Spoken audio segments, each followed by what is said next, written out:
All right, so we have reached graduation day, right? This is where we pat you on the head and tell you good job and send you about your way, right? No, not even close. We are at the end of boot camp here, but obviously the general idea here is that this is your start, not your finish. And whether you choose to participate in the room and grow that way, or do it on your own, or a little bit of both is entirely up to you. But you have a support system here. Um, Typically, when you sign up for boot camp, you're here for a month at least, so that you can see this more than once. Uh, it's a lot of information, and so if you look at this as, well, I reached the finish line, that's really not a very good idea. What we want you to do is uh, start putting together a strategy for how you're going to approach this and how you're going to make yourself a success out of this. And today will go a long way to help you with that. But if you look at this as really your first stepping stone, and you comprehend the work that you've got in front of you, uh, you know that it's something that you're going to have to build from. What we're going to be talking about today is just that: how to build a true strategy. Okay, every component of it. I want you to come in the morning, and I want you to have a strategy that you can do every single day to set yourself up for another profitable, consistent trading day. And as you begin to do that and realize another profitable, consistent trading day, you're going to find that you're going to be passing up days and moving into another profitable trading week, and another profitable trading month, and another profitable trading year. Okay, that's the process we're getting to, and we really we need to have a strategy. We need to have a short-term strategy, a mid-term strategy. We need to have an overall plan.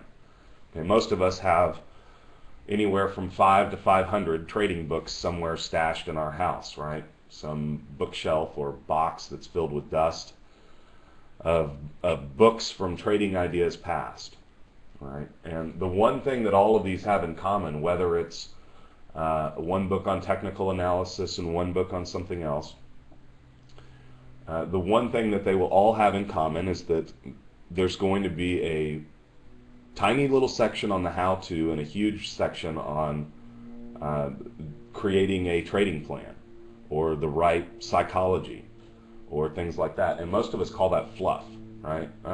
Enough with the fluff, just get me to the how do I do this.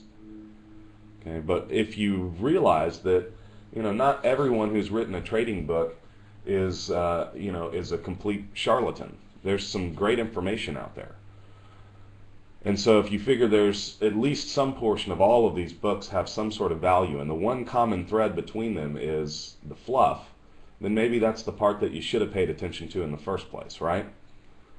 The point is that without a plan, you're not going to get anywhere. And so it's our job to help you develop that plan. Okay, and it can't be, well, I'm going to come in and I'm going to chase everything that you do because I need to make money to cover the cost of the course. That's not a plan. Right? That's not even remotely a plan. It could be your strategy. It'd be a pretty lousy one. Right? We should all be beyond that. We should all be at the point where we're excited because we've really learned something this week. We understand some things that we did not understand before, and we should be ready to build on that and say, you know what? If I can understand how the market moves up and down, then I ought to be able to understand how to really build a career out of this. Right? Think of it this way: if you are a small business owner, or you're about to be a small business owner, you get an idea and you say, yeah, I really want to make my widgets, and I'm going to sell my widgets. You're not going to go out and go to a bank and say, listen, I've got this this idea, this is what I want to do, but I have no plan for how I'm going to manufacture them, how I'm going to market them, how I'm going to sell them, how I'm going to build my business around it. I have no plan for that, but I really like the idea of widgets. The bank's going to look at you and go, sorry, we can't help you, right? They're not interested in backing somebody without a plan. And being a trader is a business. guys. It is. You sit down every day and you make financial decisions that are either going to benefit you and your company or that are not. Okay? And that's why I say, if I can't see something in the market, it's more advantageous for me to not trade that day than it is for me to put money at risk. I can do okay not making money today and not making money tomorrow if the next day I can then go about my regular trading plan. But what I can't do is just say, well, I have to trade to make money. So I know I don't really understand what's going on right now and it's not clear to me, but I'm going to go ahead and do that. And that's just not that's no different than the guy who goes out and says, well, I don't really have any financing or a business plan, but I really want to own a restaurant. And I think I'm a pretty good cook, so I'm gonna go and undercapitalize myself and open up a restaurant. I'm sure wherever you live in the world, you see this all the time. We have it around here. We've had some really great restaurants right around us close. Poor management. If you can't turn a buck in that business, you're out of business, right? And it takes a lot more than just being a good cook.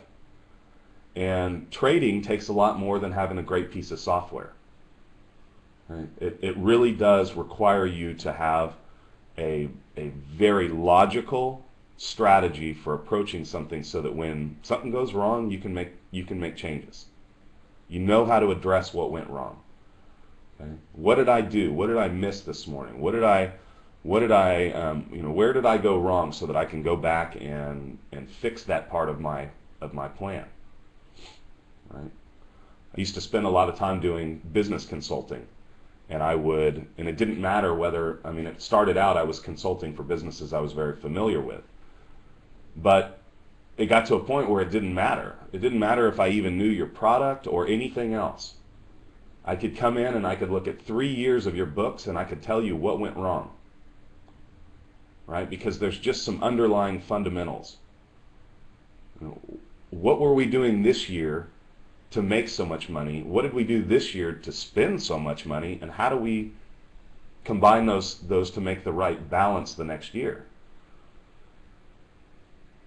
And that's what you're going to have to do in trading. So I want you to come in and say, look, this is what I'm going to do every day. I'm going to start out and I'm going to have a pre-market trading analysis. Now I can do that at night, I can do that in the morning, whatever.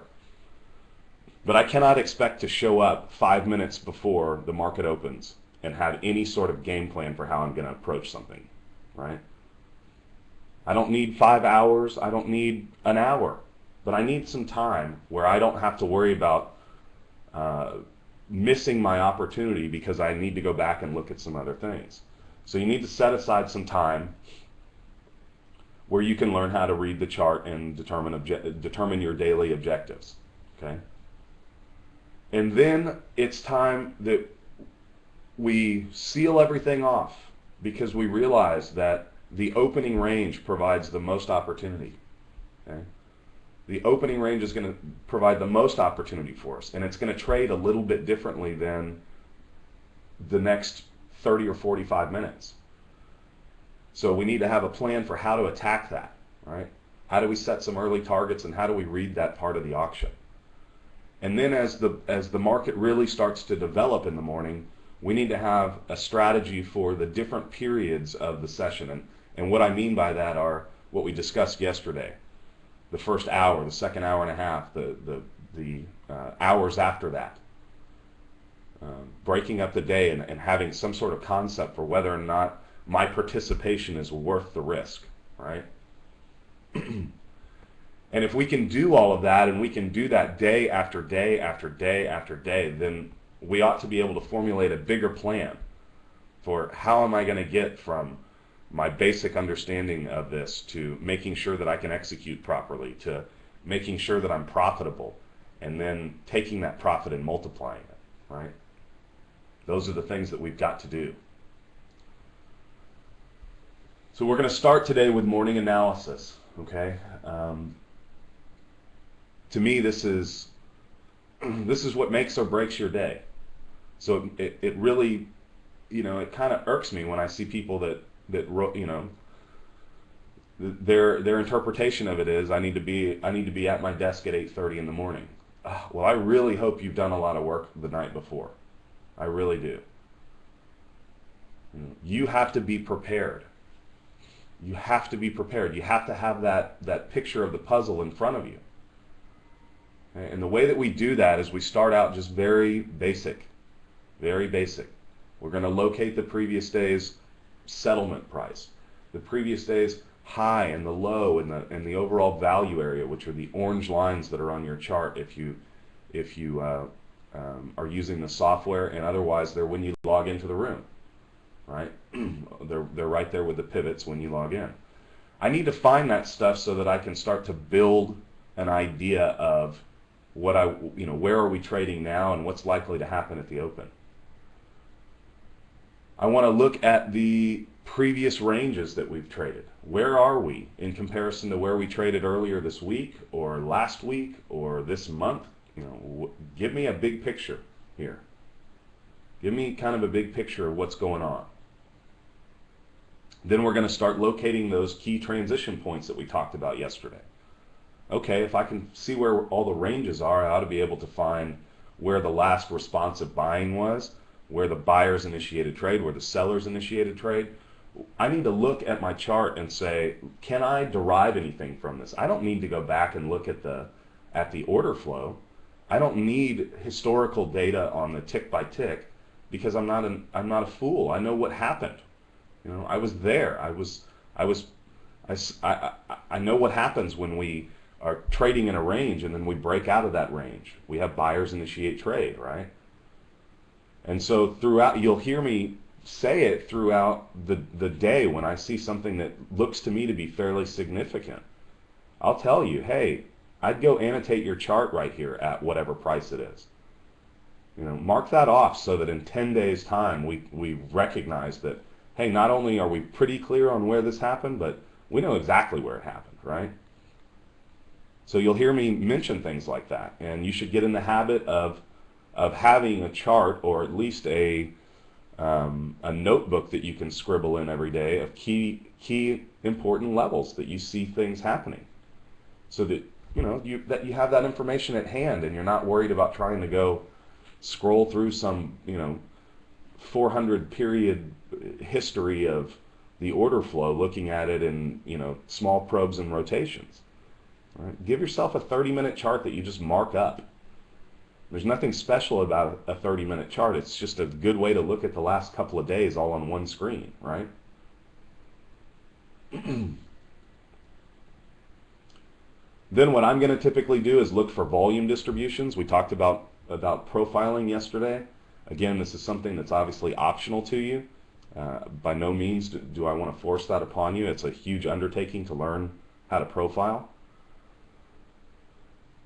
But it can be helpful. And then I'm going to locate the important ranges, right? Every day I tell you guys, today the expectation is a 62% chance of consolidation, whatever it may be, and I'll give you a range. Now, one thing that we're working on, and it's not going to be coming next week, so don't ask me to give you a date. We've got a huge list of things that are needing to get done, but one thing that we're working on is making that a web database, so that when you log in to the website, just as you get the pivots, you'll also be told what my percentages and my range projection is. Okay, and that'll just make it a lot easier for everybody who is right now trying to figure out how to build a huge database of trade classifications and everything else. You're welcome to do it on your own, and I encourage you to. If you're like me and you love to data mine, I encourage you to do that work. But I'd also say, do you really need to add a lot of extra time to your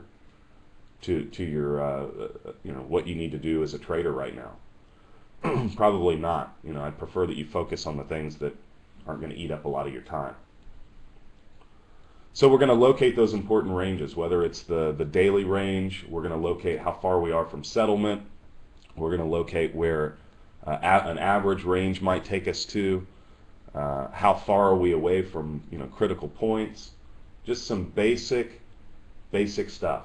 Okay. And once I've got that sense, then I can compare any technicals that I might be using. Now, yesterday I told you I really don't use any technical analysis at all. The only exception being the pivots that I've come up with. So that's usually what I'll do, is after I've made my determinations about what the chart structure looks like, then I'll go in and say, well, does any of this match up with the technical calculations that I've been able to come up with? And if they do, then obviously I put more weight on that. So I like to have that kind of working with me. All of this shouldn't take you more than about 15 minutes. The first couple of times that you do it, it's going to take you half an hour, 45 minutes. You're going to be way too concerned about way too much, and that's all right.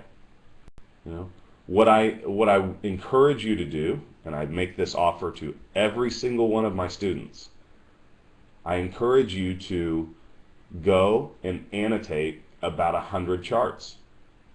And I don't mean wait for 100 days. I mean start by doing Mondays, right? Do Mondays, take a snapshot of it and send it to me.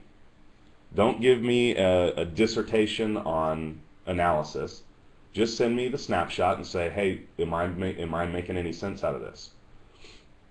And I will reply. And if you do that one time, you'll get 1 time's worth of my time back. Okay? I'll tell you, this looks good, I see this a little differently. If you do it again, you're going to get more feedback. And if you do it again and again and again and again, you're going to get really good at this. And I promise you, you'll get a lot of my time. The reason I can say that is because for the 20 or so students that I had last year, I think I have 2 people that actually send me charts. So I'm not overly concerned that I'm going to somehow get bogged down with hundreds of you doing it, because nobody does the work. And it's okay. I understand. You don't want to do the work. You want to wait and watch me do it, or it's not worth sending it to me because you think you're doing a great job, your numbers match up, whatever. But for the most part, nobody does the work, and that's unfortunate. Here's a resource that you have. I'm here. I'll help you with it, but nobody ever does it. So I'm giving you the same offer I give to everybody else, and I hope you'll take me up on it. Okay? And my point is that what you can do after you've done a few and you get a sense of what you need to accomplish by doing it, is that most of you have a charting platform where you can go back and look at the last at least 180 days or something like that in intraday.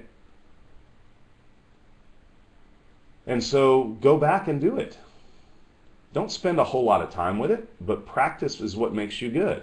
So after you get 4 or 5 under your belt, then I want you to go back and start at like October 10th. And I want you to do like 50 of them, maybe one weekend or a couple of days. Go back and spend some time. Don't look forward. Don't tell yourself, oh, well, I would have picked that number. Go back and say, I'm going to do this, and I want to know if I can even understand by looking at something as basic as a plain old-fashioned candle chart. Can I make assumptions about what's going to happen? And I promise you, you can. And you don't need the historical tick-by-tick data to do it.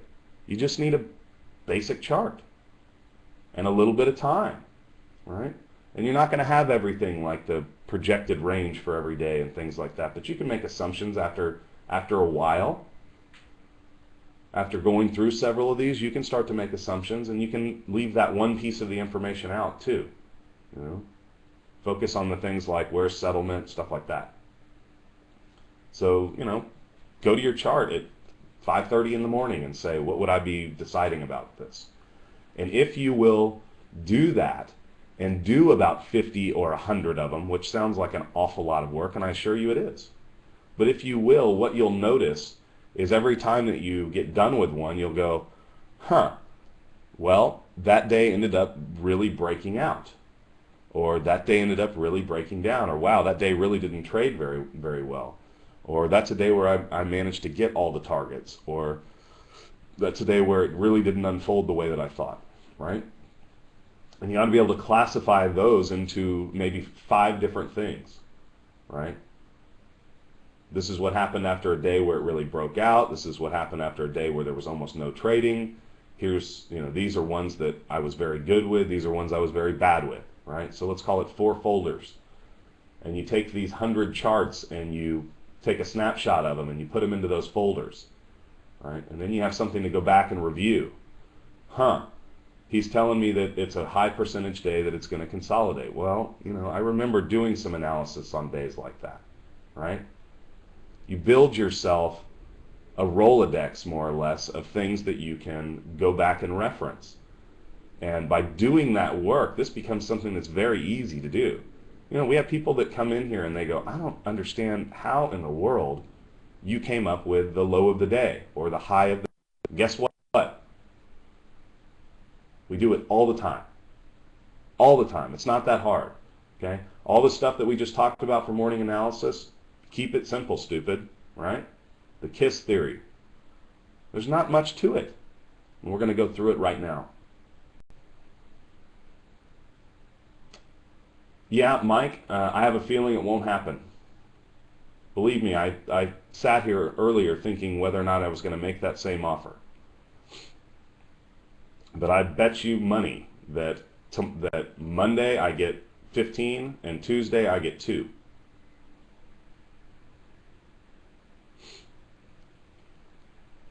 And like I said, what you'll get out of me is how much you put in. And I don't mean overwhelm me with a bunch of stuff. I just mean be consistent. Do it for 5 days in a row. Prove to me that you're really going to do it. And you will get a lot of feedback from me. But most people don't make it past day 2. And, whatever, you're not going to hurt my feelings. I just want you to know that the offer is there. All right, so let's take a look. So, if you can't see everything, there's a little button up on the top of your window that should say fit to screen or something like that. This is a big chart. I didn't mean for it to be that big. This is this morning at 5:30 in the morning. All right. That's what we're looking at this morning. Now, the data that I have for this morning was that there was a 62% chance of consolidation and that we have an expected range of about 8 points. Okay? So other than that, where do I start? Right? What am I going to start with? Well, we just went through this. First thing I want to do is locate the previous day's settlement. All right? Now, you can go to the CME. Somebody will be nice here and post a link for you, I'm sure. You can go to the CME and they will tell you what the settlement is every day, or you can just use your charts or whatever. If you look at, I'm not going to switch this chart because I'll lose the fact that I backed it up here.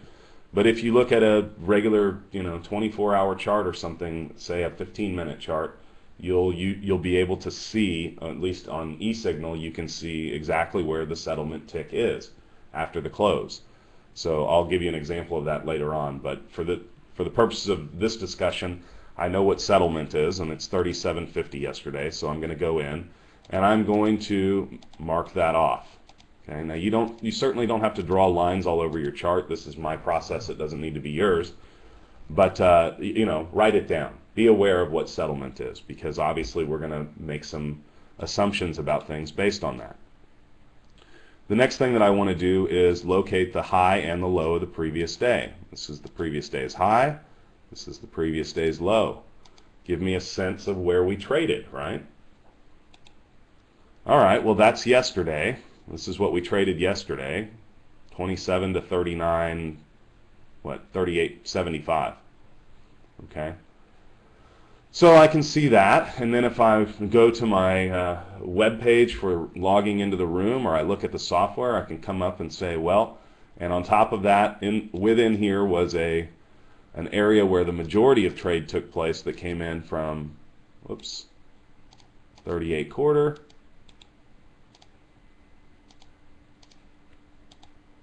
to about 31.75. That's where the majority of trade took place yesterday. Okay, and we know that after this is where we opened. We opened, we upticked, we came down, back down to the low. Remember, we had a nice short all through this, got a big signal here, and then it carried all the way back up and through and back and forth, slowly making bigger highs yesterday. Okay, so a lot of trade took place all in this 33, 36 area. All right. Well, what else can I look at here and get some sense about? All right, because that doesn't tell me a whole lot right now about anything other than basically in the overnight we went up and made a little bit higher high than where we traded yesterday. So we're basically trading at this point in time right on top of the upper edge of value. So, you know, bouncing back and forth off a settlement. I know that if we open up more than about 2 points from settlement, that usually we'll backtrack to it, but if we open up on top of settlement, then we're usually going to be sitting there for a while, right? Not anything too exciting. So right now I'm trading maybe a point and a half or a little bit, you know, off of here, right? That's, you know, so okay. Well, it's not going to tell me a whole lot at this point. So what I need to do is I need to go in and think about where we traded versus where we've been trading, etc. Right? What are the key transition points that have taken place in this market? And I would say most notably, we could say that at yesterday's low, we had responsive buying. We all saw it, right? Even had a nice big fat green signal down there. Now you may say, well, DB, why am I interested in this low and I'm not interested in the low of the day? Okay. Well, in this particular instance, this low comes in at 3:30 in the morning. Okay, 3:30 in the morning we make a low, and while I'm sure that was a big beautiful low and somebody made some money, my real concern is the fact that when we retested that in the bulk of trade at 8:30 in the morning, we saw a huge responsive buyer come in. Right?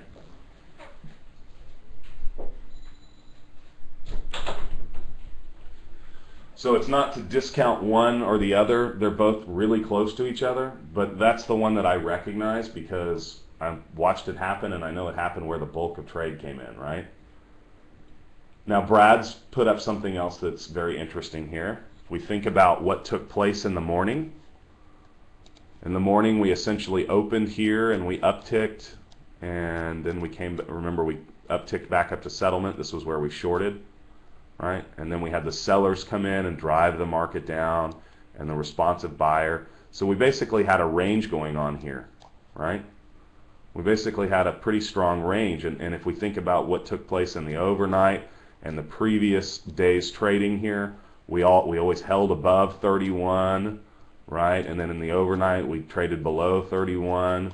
And then in the overnight we held 31, and then in the morning we saw sellers initiate trade through 31.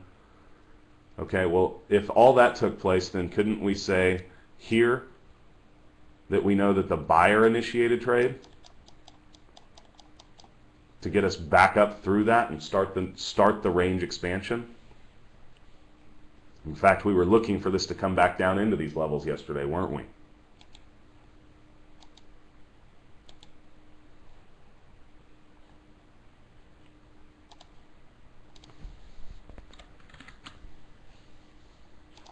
Myself a reference point here.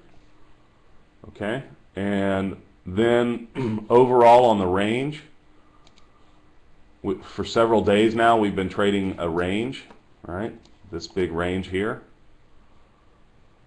But yesterday at the close, after making several highs and seeing some responsive selling, right? Then eventually we have the buyer initiate enough trade to drive it up just a little bit higher, right, for the close. So we know that there was a buyer that came in to take out this range here, and we can, you know, also recognize the fact that all of the overnight trading's been held up by that, hasn't it? And it's very interesting that my pen is not drawing on the room. I'm sorry, I'm actually drawing on my screen thinking that it's showing up on yours, but it's not. I don't know why.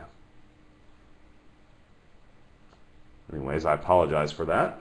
Nothing I can do about it. But basically what I'm looking for here is of buyers that have initiated trade through the top.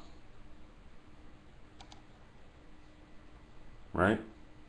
And I know that there was a responsive seller here, although more or less at the close, but you know, that's where the market stopped. Okay, so I've got a lot of information here already.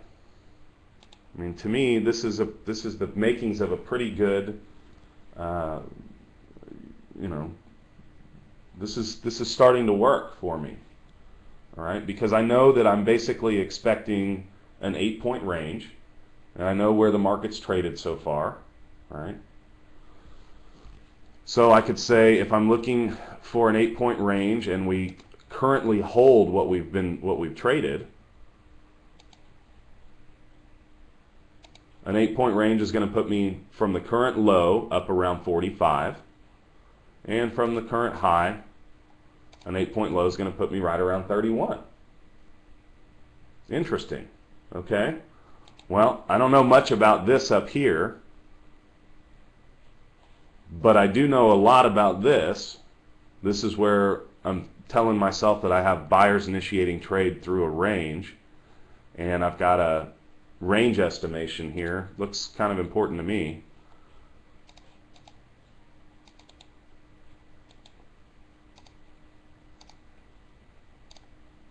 Actually, we'll make that one green. That's what we're expecting for the low. All right, so what else can we look at? Well, we know that we've got the responsive buyer down here. Okay, so we've got a little bit of a spread here, so we could say we'd be looking for any sort of responsive buying effort from 31. Oops.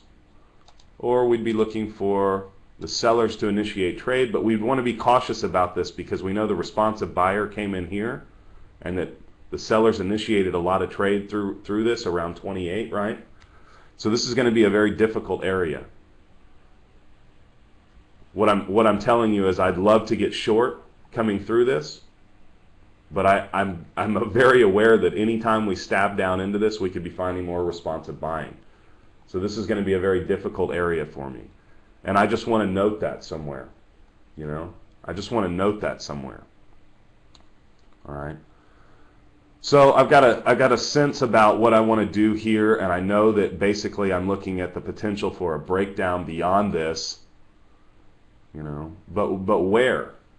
What if I'm not right about 31, and what if it doesn't hold at 27? All right? I need to go back and look and see what's taken place, because all I'm looking at right now is 2 days. All right? I have a sense of this being a good range, but I mean, why don't I really look at it? Right? What else can I see that's taken place? Huh. Okay. Well, magically I have all these other annotations on my chart. Why do you think that is? Because I do this every day, right? This is my process. So every day I'm annotating my chart and I'm coming up with my, you know, what do I see and what's taken place? We have this great big range that we've been trading, you know, and so if I only pay attention to 27 like it's the end of the world, is that, you know, this is going to be a hard road to get through the lows, right?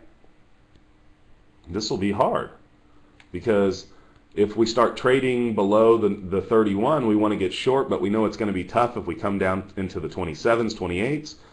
But if we break the 27s, can we say, yeah, but then we're going to short, then we're going to short? Well, to where? You know, we have to be very aware of this entire area here.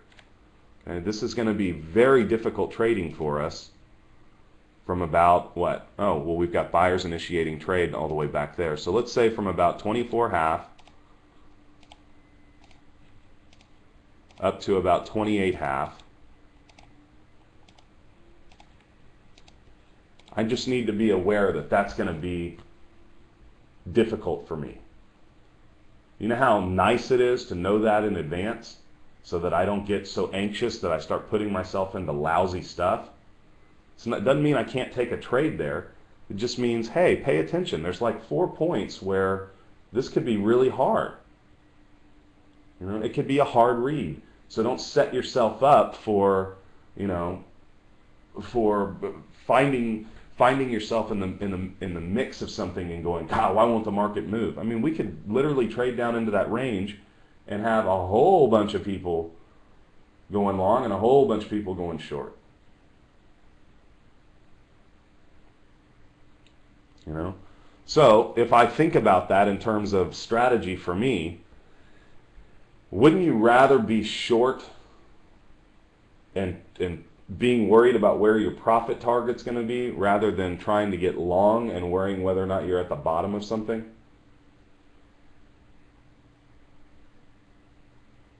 Would you agree or disagree with that? And it may be different for everybody. This is not a trick question. I mean, for me, if I know what I know about this, and let's go ahead and mark off some other stuff so we don't have to come back here. All right, I've got buyers initiating trade down around 19. Okay, and other than that, this is basically what happened, you know, right at the new year. You know, so I've got a couple of things here that I want to pay attention to. That's setting myself up for a huge range already, right? So let's think about this. If I know that this is going to be a difficult area for me, and really my target is here at 31, you know, just based on the fact that I don't have a bigger expectation than that, what I'm probably looking to do in terms of strategy is probably that I want to really be looking for a great short here.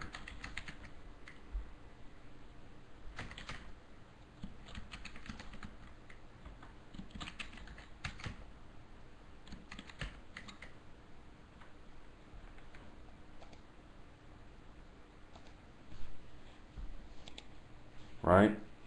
Just tell myself, you know, don't get overly worked up about trying to buy the lows here.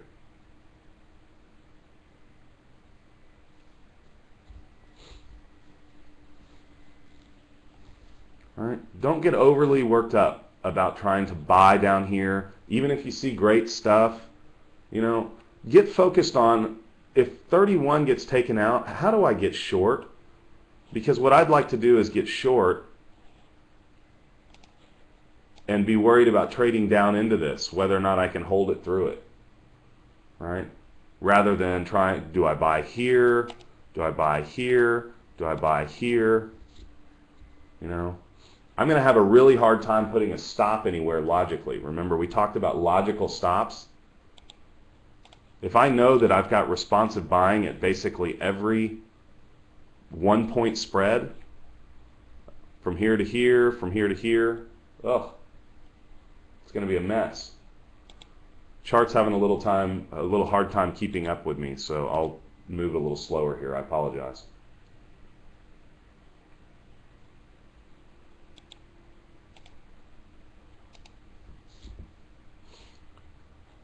Maybe it's not going to keep up with me at all. There we go. Okay. All right, so what I've done is I've given myself just some kind of basics here, where I know that I've got a trouble zone, I know I've got an overall target, right? And now I need to start thinking about, well, what about the short term? What about the short term? Because I'm going to have to deal with the open, right?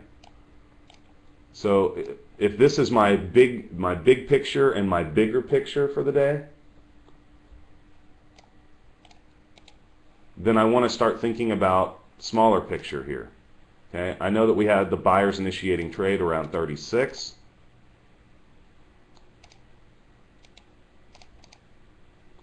Come on. Computer failure here. Around 36. And I know that the highs are right around 39. Okay?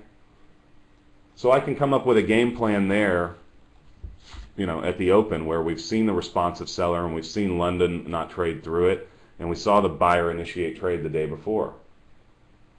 Right? So I can give myself that. All right, so that's about all I can do right now. I mean, I've done a lot of work here. The only thing I can do now is compare that to the technicals that I've got. Okay? So I want to go and I want to look at my pivots. What lines up here? Okay, well, the first thing that I notice is that I have a pivot at 31. So I like that. How about we put a check mark next to that? Hey, good job. I did a good job. Let's focus on that one. That sounds great. All right. I don't have a pivot anywhere near the bottom of this thing. Maybe 28.50 I've got one. Okay, 28.50. And then I've got one down at about 24.50. Oh, and look, that's right where I marked off too. Okay, and that's dumb luck. I didn't do that on purpose.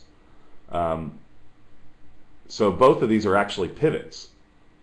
All right. So what I can say is that I know I'm worried about this whole area, and my strategy here, if we break down, was to try and short into some targets and not try and get long. So at least I've got some technical levels that sort of blend with that, but they're not really. I know better than to screw around down here, right? Okay, so what else have I got? I've got a pivot all the way down at 18, and I was looking at about 1950 where the buyers initiated trade, so I'll leave that one alone. 18, 1950, a point and a half apart's a little bit too much for me. I'm not going to pay attention to that. All right, so what about my stuff that's close by?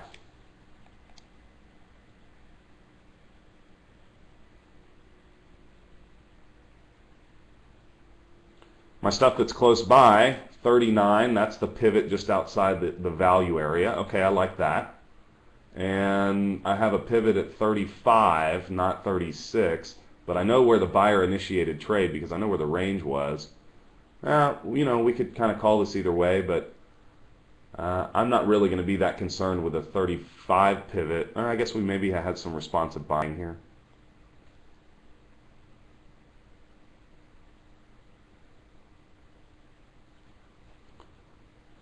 I've got a question here. Don't those previous responsive buys at 24, 25, 26 support the decision that there would be responsive buying there again on a retest? Yes. Yes, they absolutely do, Eric. But my problem is what I'm trying to teach you is how to have logical risk to reward. Okay? So what's the very first thing that you do when you determine you want to look at putting on a trade? What's step one? Class from day 3, what's step 1? Steve's got it. First thing I have to do is locate a stop. So let's go into a theoretical here. Let's say that we trade down here and we do see responsive buying come in at 28. Where's your stop?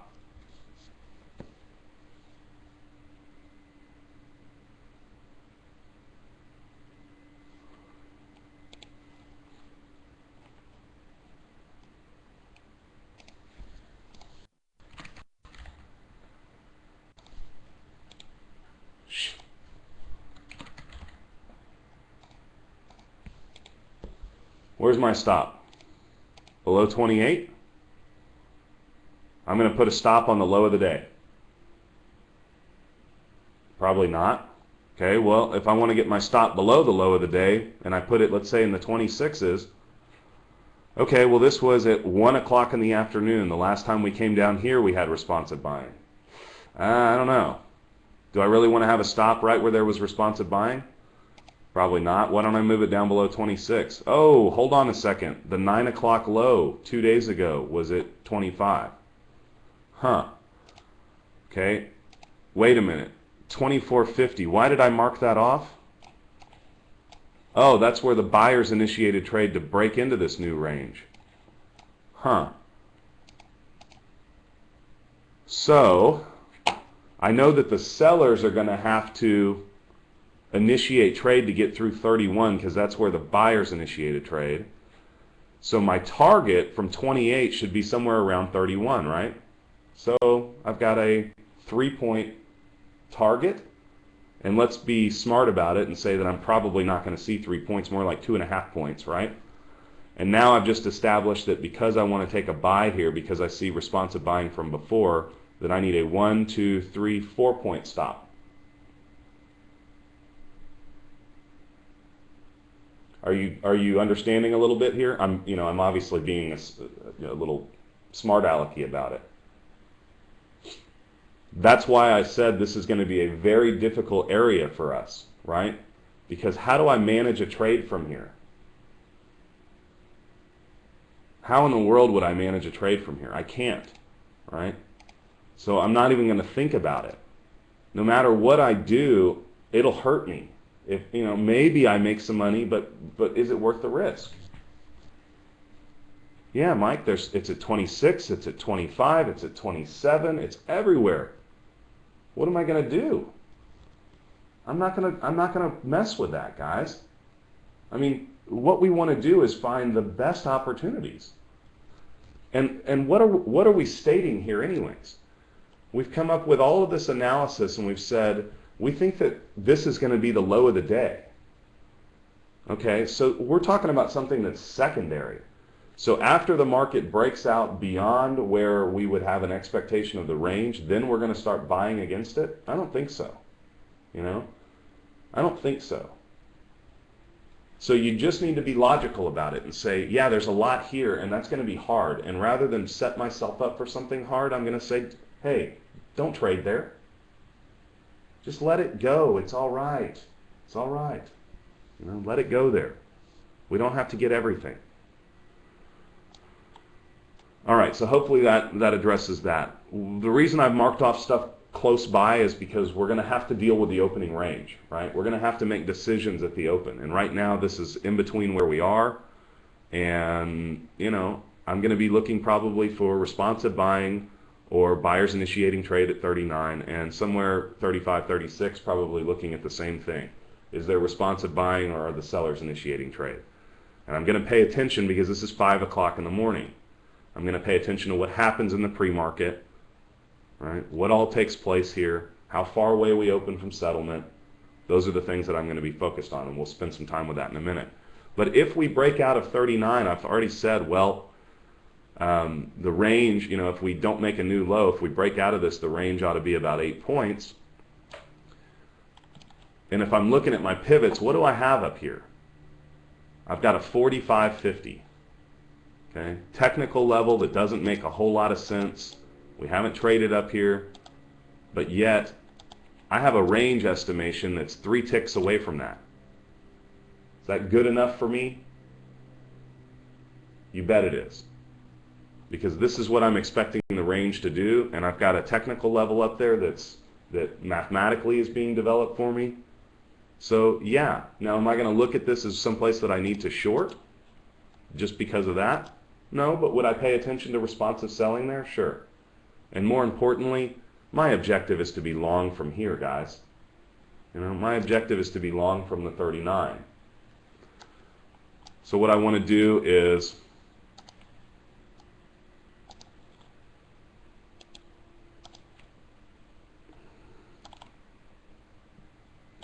I don't think the chart's keeping up with me here.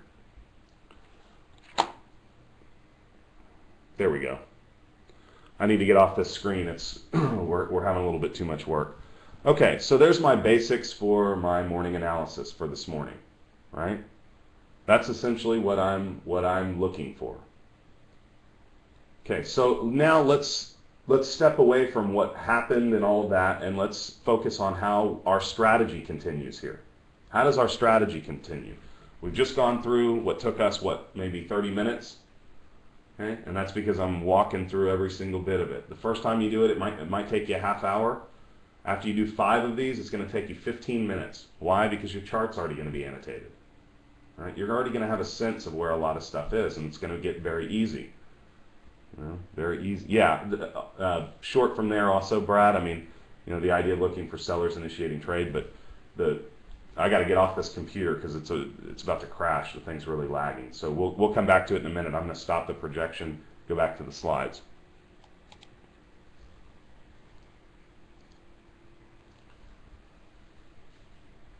Okay, so that's our morning analysis. That's the process we just walked through today, and we'll take a look at how all that comes together.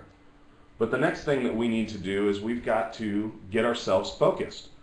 Because in an hour or however long before the bell you do your morning analysis, you're going to have the open. Okay? And the open is where we have the majority of trade, the majority of traders, the majority of commercial traders, actively pushing it into the market. And typically, I mean, the exception is when we see that we're opening up on settlement. Typically, it's the only time I would say that the market chops. Okay? We end up just trading back and forth quite a bit and nobody really taking control. And we talked about that yesterday. When we see the market is opening a couple of points from settlement, usually not expecting anything but some slow trade, 3 to 6 points away from settlement, we're almost dead set on the fact that we're going to come back to settlement. And when we're 10 points or more, we just assume that we're not coming back to settlement, right? Breakout or breakdown. Okay, so if I know where settlement is, that's going to help me with how I'm going to address the open. Okay. The other thing is that if I've done my morning analysis, I probably have some logical targets that are close by, right? In this case, we came up with 36 and 39. Then what I want to do is forget about everything that I see pre-market.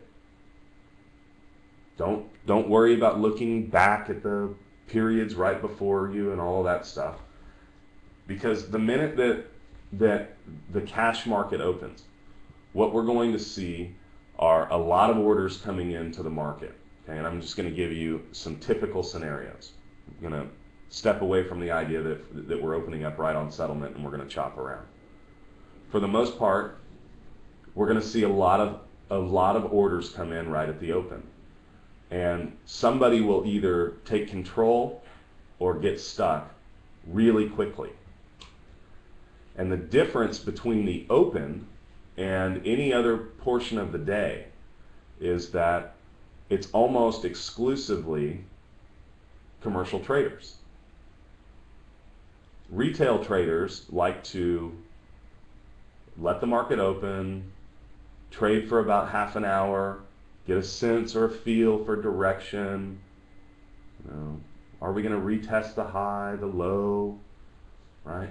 The first couple of minutes are usually not engaged by the retail trader in a typical sense. And I'm stereotyping, but I mean that's just the way that it is. Okay, so we see huge amounts of trade come in. And retail and commercial traders trading the open do not trade it the same way. And I only know this because I know some. They do not trade the same way that they do putting on positions where they're willing to take larger drawdowns. The open is about trying to drive direction and trying to drive it early. So whereas we may expect a retail trader to get stopped out at 2 points, commercial traders that are trying to drive the open will not get upside down more than a few ticks. They'll come in strong trying to drive the market lower. If they're unable to do it because there's too much demand, they will get out of their positions immediately. Okay. I just know this from experience. So we have to approach it differently. Okay? We have to approach it differently. And I'm talking about the first 5 minutes of trade. We have to look at that as it's its own day, it's its own period, it's its own market. Okay? Because what happens in those first few minutes compared to the rest of the first hour are two totally different animals. So we want to follow the order flow immediately from the beginning, from the open. We want to see who gets trapped early, who's initiating trade early, where are they getting trapped from, where are they initiating trade from. Okay? We only have to try and assume where the market is trying to go and how good of a job it's doing getting there. All right? So if we've come up with 36 and 39 as some close by boundaries, how good of a job are we doing getting to either one? Are we able to trade through either one? Right? Are the traders coming in with force and driving the market? And the order flow shows you that very, very, very quickly. Okay? It takes a little bit of practice. It takes a lot of practice.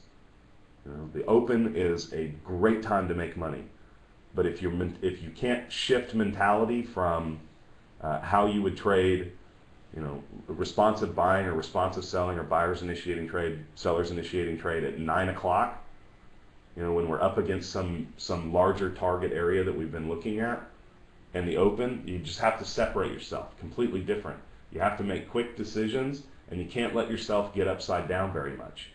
Think of it the exact same way. If I tell you that a commercial trader is not willing to get upside down by more than a couple of ticks, essentially they will try and drive the market lower, and it's not, okay, well now I'm just going to stop trading. If it doesn't work out, they'll reverse. Okay? They're going to try and drive the market one way or the other very early and get on the right side of it very early. Okay? And notice what's happened for the last few months. Massive trade in the morning for 30 minutes. And then the market moves in a sideways channel for hours. Right? It's happening an awful lot. So the advantage of engaging the opening range is huge, but you have to be prepared for it, and you have to be ready to make fast decisions. And you just can't let yourself get married to any one idea. It's all about seeing who's getting trapped, seeing them get trapped. And what I mean by that is, do we see a tremendous amount of trade trying to drive the market lower, but they're unable to? You know? Do we see a commitment of traders coming in on the other side?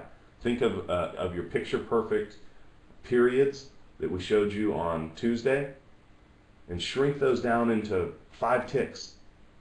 Watch the trade coming in. Is it coming in at the bid? Is it coming in at the ask? Who's having the most trouble here? And they will flip, and they'll flip early. Okay? So when I'm looking at the opening range, there are a few things that I really look for. Okay? I assume that we're going to have an opening tick somewhere, and every morning I call out what the opening tick is. All right? From that, we will create some sort of mini range within 3 or 4 minutes. Okay? Either the buyer will come in, push the market up, and the seller will drive it back down. Okay? And the seller might get stuck and bring it back in. All right? Very often, this is what you see, where it goes one direction, then the other direction, and then back in. Okay? And it could be the exact inverse of this, so there's nothing wrong with looking at it that way, where the seller comes in, buyer comes in. Okay? Now, if you imagine what that looks like on a 30-second chart or a 1-minute chart or something, you know, you've got moves up, moves down, moves up, whatever. Okay? The idea is that I want you to think about what the price action's doing. It's moved up, it's moved down, it's back in the middle of that range. So every morning you'll hear me talking about the opening range. Okay? So far the opening range is 1 1/4 points. So far the opening range is 2 points. We're trading back to the top of the opening range. We're breaking out of the opening range. Okay? I'm making decisions about what I'm going to do at the open because this is what I see. I see how we're reacting to that. So it may simply be that we have the opening tick, we trade higher, the buyers get brought back down a little bit, and the buyers initiate trade. Okay? So what I would see is that the buyers have come in, there's slight responsive selling that gives way to buyers initiating trade.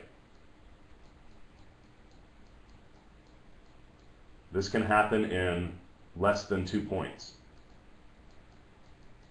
Okay? So what is my focus if this is what I see?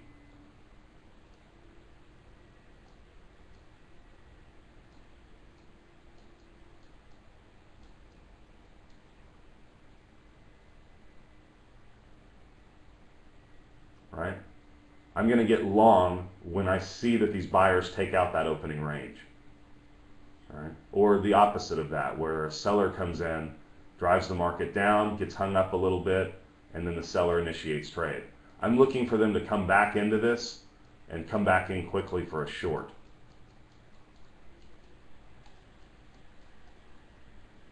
Okay? In just the first couple of minutes, I've got to be able to interpret that. So I'm not going to have big periods to work with. I'm not going to have big patterns. I have to be able to interpret what's going on with the numbers that are coming into the chart. Okay? Now, that's one scenario. The other scenario would be what I first showed you, which is more like a big whip. Okay? Let's talk about what would happen here. We'd start out by having the buyer come in, and then the responsive seller saying nope, Okay, but how do we get back through this buyer? We'd have to have sellers initiate trade, right? And if they get hung up at all, what? We have responsive buying. What happens when we return to where the seller initiated trade?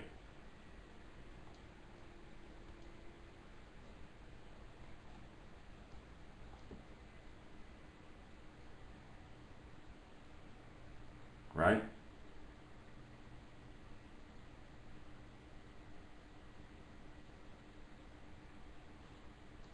Opposite of that would be when the seller comes in, drives the market down, buyer comes back. So if we have the seller come in and the responsive buyer hold this up, then we would probably see buyers initiate trade to get back through those initial sellers, right? And if we get held up, we've got some sort of responsive selling that's going on here. What happens when we return to where the buyers initiated trade?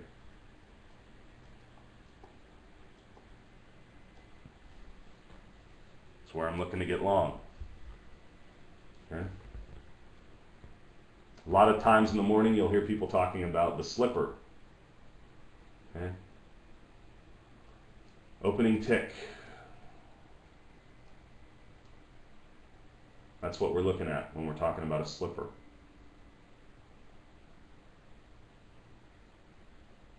Yeah, and you want to do it quickly. You want to be you want to be with those in control. You don't want to be looking at the open as an opportunity to to be against the momentum. All right? And the exception would be like yesterday where the momentum is up, right? And we're looking to get long, but what takes place? Then we see this double top come in with the responsive seller. Okay, so we have two shots at the market trying to move up, and we get a nice breakdown. And that's why we sold against what appeared to be the early strength yesterday. But for the most part, I'm looking to get with the overall direction, and I want to do it quickly. Okay?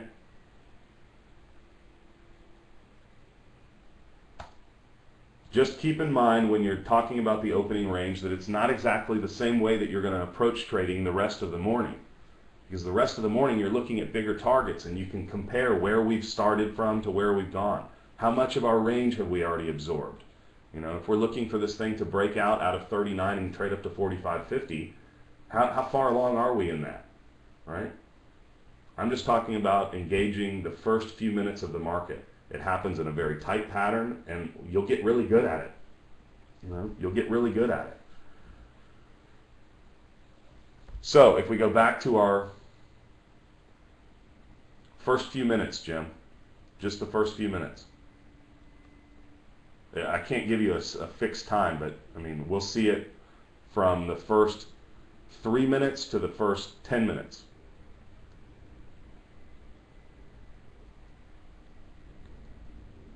Yeah, on double tops, we'd expect there to be lighter volume the second time. Yeah, not the first 30 minutes. Don't think of it like what they what do market profile people call that? The initial balance. Yeah. These days, trading's over after the first 30 minutes sometimes. So if I wait 30 minutes to try and get my head around something, I'm probably missing everything. And that's not for every day, but certainly happens a lot. Okay, so hopefully the computer is not dead yet. We'll see. Okay, so if this is our, and I obviously was not here this morning, so I don't really know how it all came together, but if this is our assumption about the open and about the opening range, that we're looking at 39, depending on where we open. Looking at 39 and 36 to kind of give us some basic boundaries. Depending on where we open, if this is at 5 o'clock in the morning, we want to know how far away from settlement we are. This is 6:30 in the morning. We start driving down to where the buyers initiated trade the day forward. Then we trade all the way back up to the highs. This is at 7 o'clock in the morning.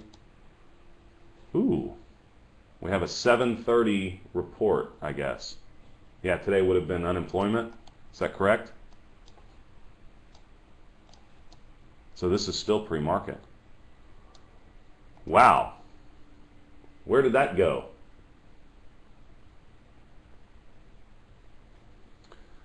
So it looks like pre-market we tried to trade down into this 36 level, and looks like there was some responsive buying there, right? Took it all the way back up to the top, responsive selling there.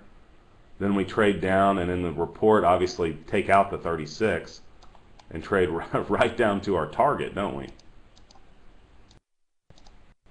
Now you can sit here and say, well, you already knew that that happened and all that's all good and well, but I didn't know that last night when we did the pivots, and sure enough, 31 is the pivot. This is where the buyers initiated trade. So interesting. That is the low. Okay. So then we come back up. Where do we come back up to? Next half hour we trade right back up to 36, right? So that would tell us that in this process, what we saw the seller initiate trade through the report, and we saw the responsive buyer come in at the low. Come on. And it looks like when we trade right back up into the 36, it looks like there's some responsive selling that goes on. What happens next? Another jab up into it and really back into where the responsive buying was pre-market. This is the open though, right? This is the 8:30 open. Okay, so we open at what, 34.50? We trade back down to the lows, and then we start trading back up where? Pretty close to settlement, huh? Trade to settlement in the next 30 minutes. So if our first rule is to go and find settlement, and then we say how far from settlement do we open? If we open at 34.5, I'm sorry, we opened at 34. No, 34.5. 37.5 is 3 points away, right? Between 3 and 6 points, we're almost always going to come back to settlement. Trade off of settlement for a couple of points.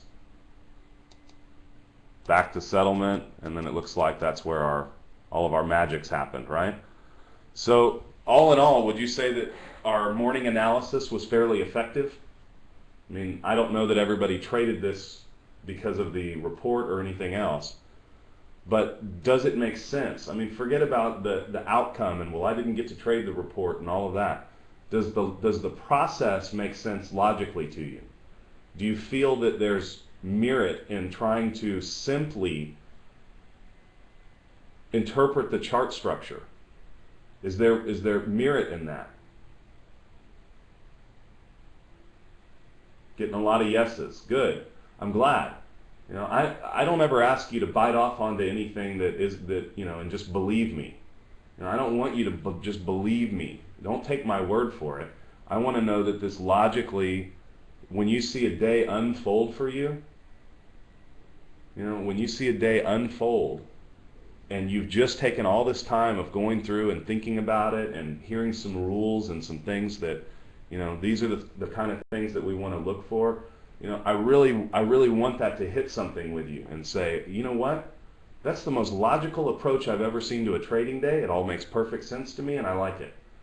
And if we're there, then we've done a really good job this week, in my opinion.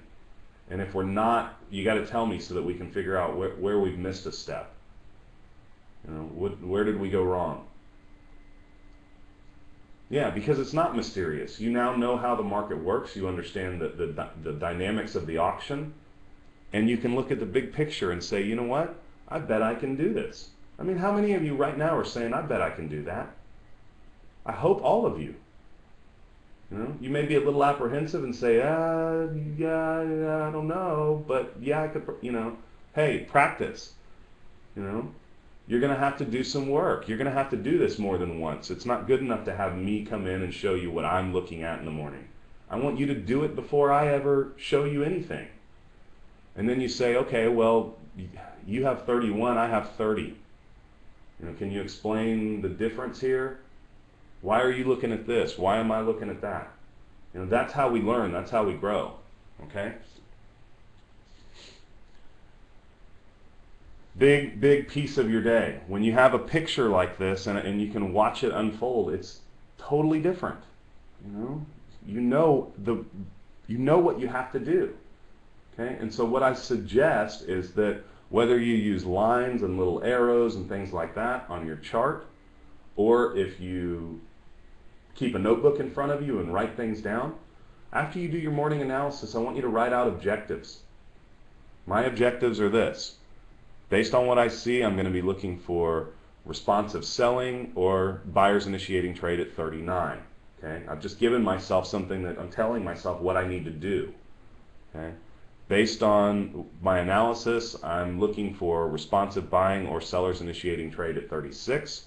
That ought to carry us down at least to the 31, which is my overall range target for the day. What does that mean other than that's where I'm expecting the market to run out? Okay, that means that if it exceeds that, then my interpretation of the day needs to be adjusted, correct? So it's not just some arbitrary number out there. I'm saying from where we are right now, that ought to be the low of the day. Okay, so if that's exceeded, then I need to be thinking, hey, it's going further and I'm about to trade into a war zone down below. So I either get short now or I walk away because I'm not trading in the middle of all that stuff down below us, right? So write it out. Have some objectives or put it on your chart. One of the reasons that I refuse to switch from eSignal is because I've been doing this process for so many years that I like the way that it does it. I like to be able to scroll around the chart and move things and make them bigger and smaller, and I'm used to it. So I'm happy to pay whatever I have to pay for this monthly because it makes my life in the morning really easy. Now, I'm not saying go out and get eSignal. I'm just saying, be comfortable with your charting platform, and if that's what you're using to annotate your chart, then make sure you can do it effectively so that you can read it, so that you know what to do, or print the screen and draw on it with magic marker. One or the other. Okay, so what do these two things equal so far? That we've got some sort of a strategy that we're building for the day, right? You starting to get that step by step. I come in, I do my morning analysis, then I engage the market at the opening range. Now I need to kind of think about what I'm going to do for the rest of the day, right? So I need to be aware of critical times of day during the day. Obviously, 7:30 in the morning, we're almost always going to have an economic report. So if you're trading pre-market, that's the time to pay attention. It's when you're going to see the most activity. The opening range, obviously, at 8:30. Usually we will have a 9 o'clock economic report. 9 o'clock will usually be right when we find out whether or not we're breaking out, breaking down, or reversing, or holding in a range. And the first 30 minutes we can usually make pretty big assumptions because we almost always see, if there's going to be a reversal, we almost always see it at 9. If not, we'll see it at 9:15 or 9:30. Okay, so usually within the first hour we can come up and say, feel pretty good about our analysis, or we need to make some adjustments, right? Because if you put in a new high or low, obviously your range estimation is going to be different. A lot of things are going to be different. I do see the questions on the board, and I'm going to address them at the end of this, okay? I don't want you to think that your question's not going to be answered.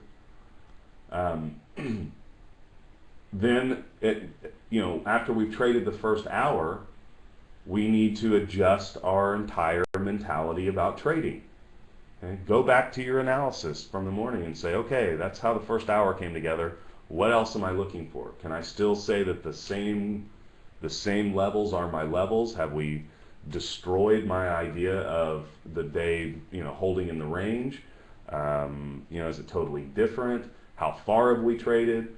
If I'm expecting a 10-point range in the first hour, but my daily analysis told me it was going to be an 8-point range, can I replace that one with the other? Yes. Have we already traded that? Yes. Okay, so what do I expect for the rest of the day? Well, probably not much, right?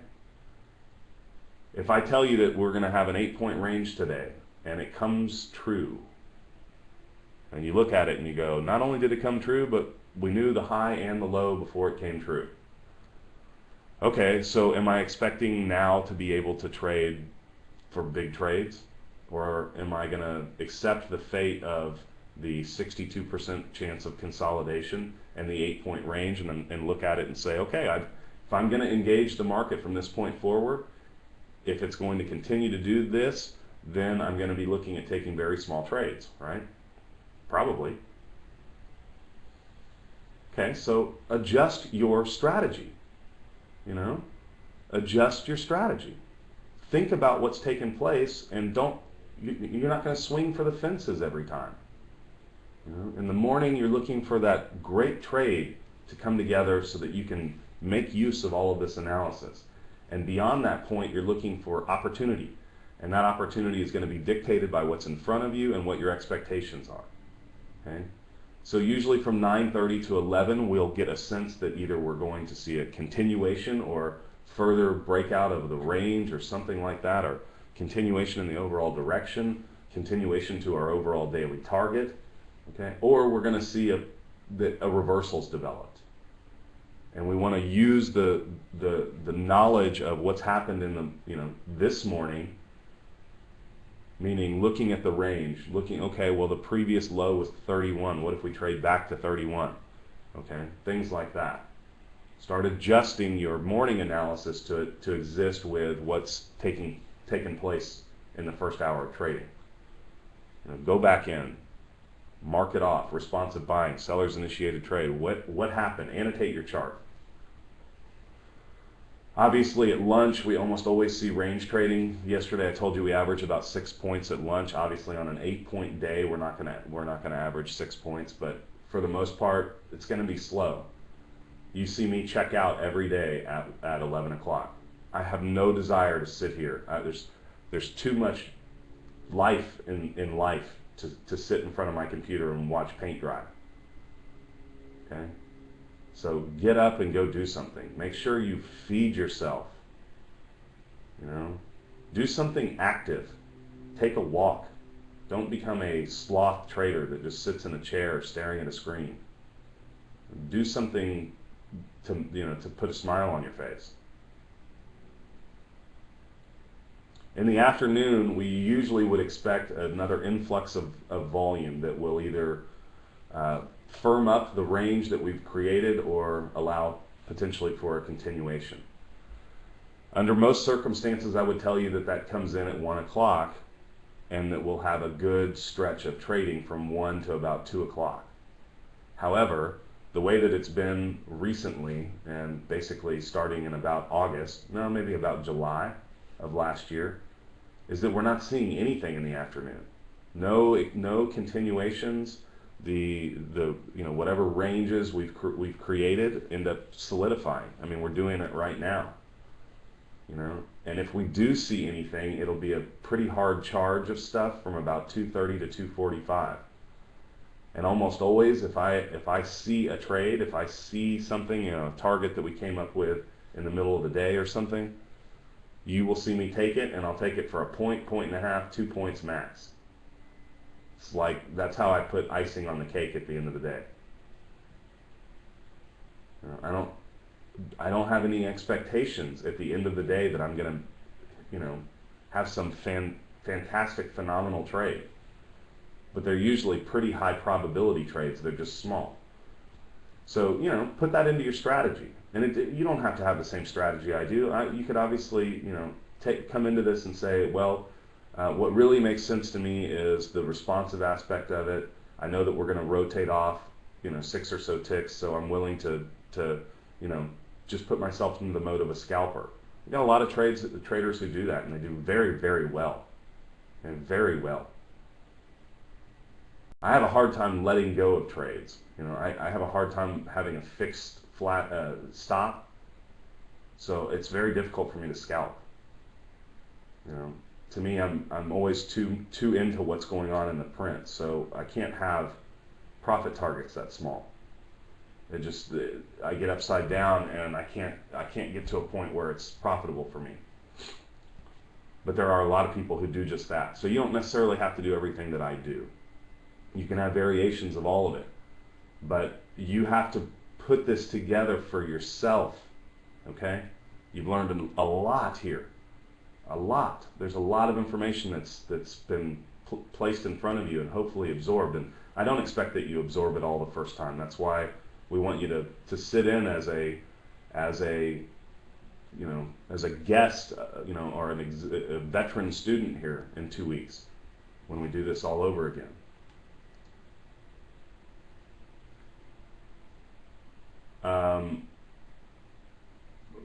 Let me address that again at the end of this. Let's try and get through this and stay on point here, and then we'll discuss stuff like that. Okay. All right. So when we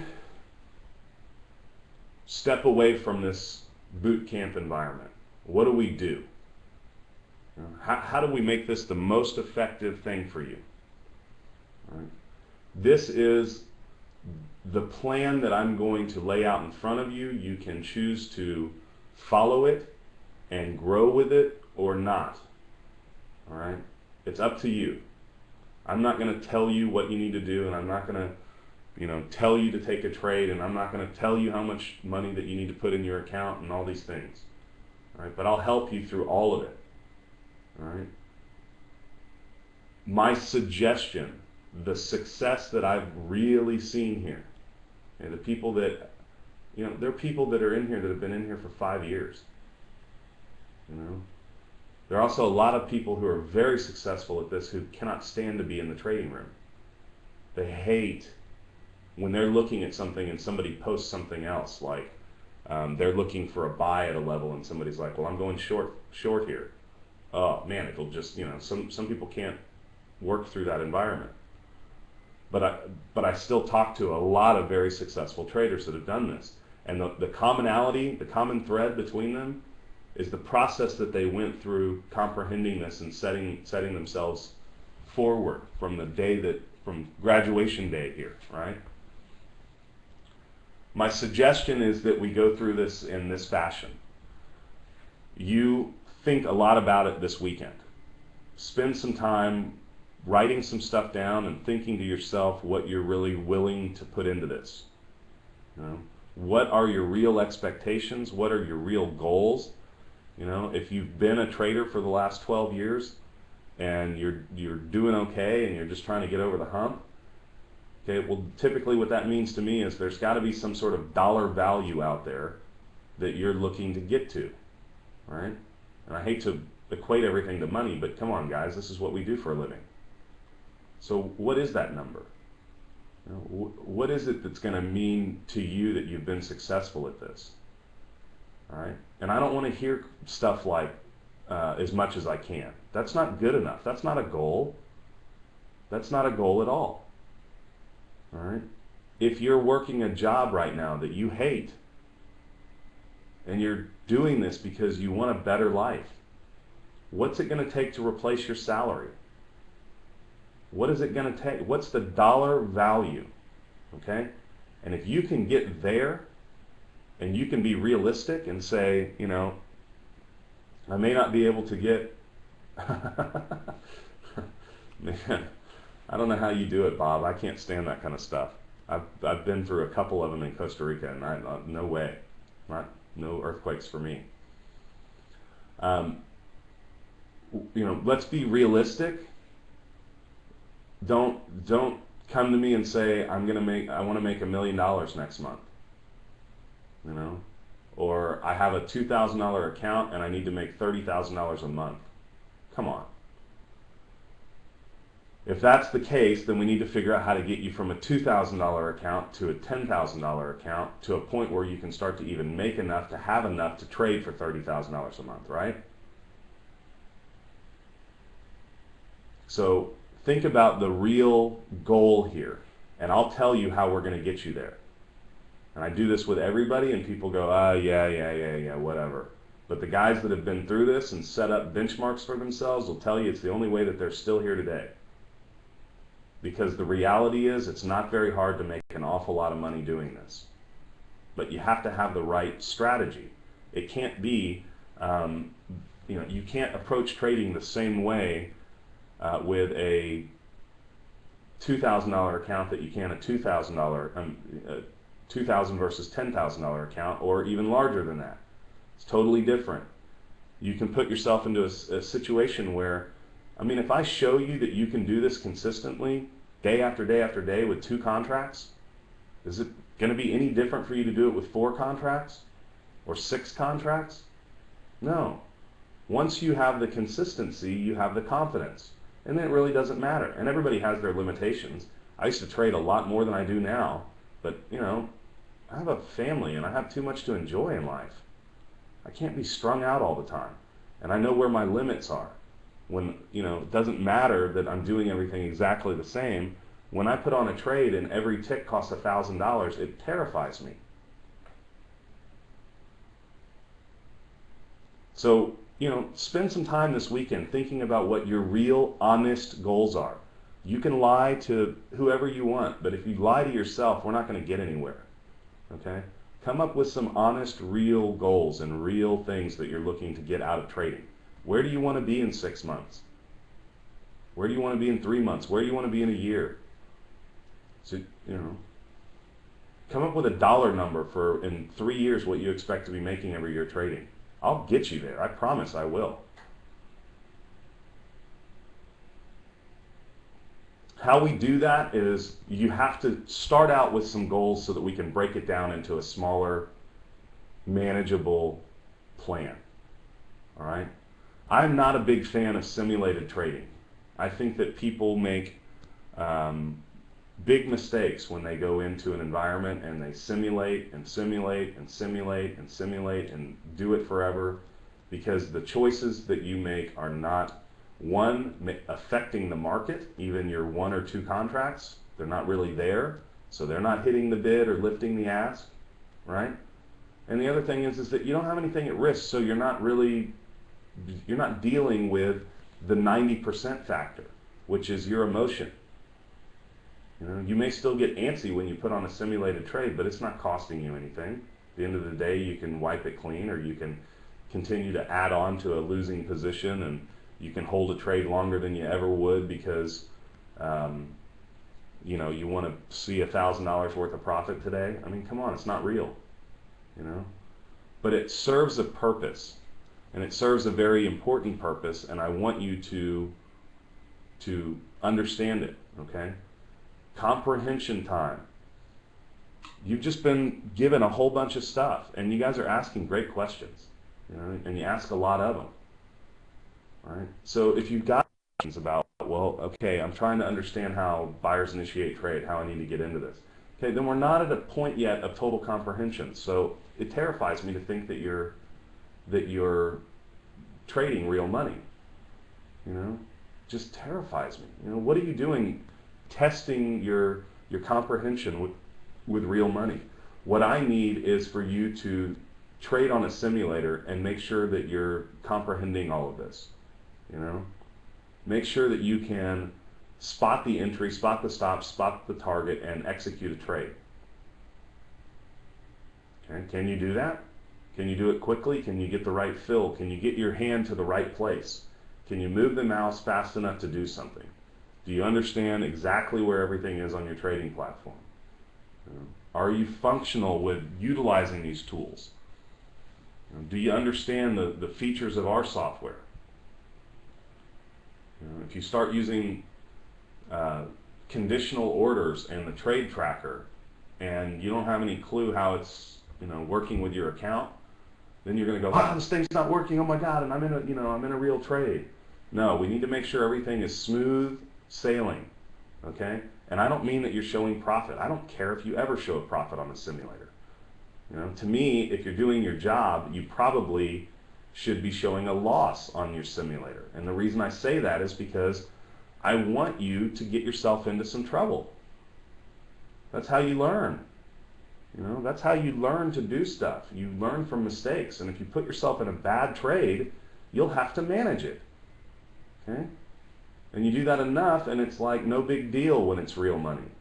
Okay? So we've got to come up with a period of time where you're going to really just try and comprehend all of this. You've had 5 days of it. I would expect that you at least have 5 days of making sure that it soaks in. You can pick this for yourself, you know.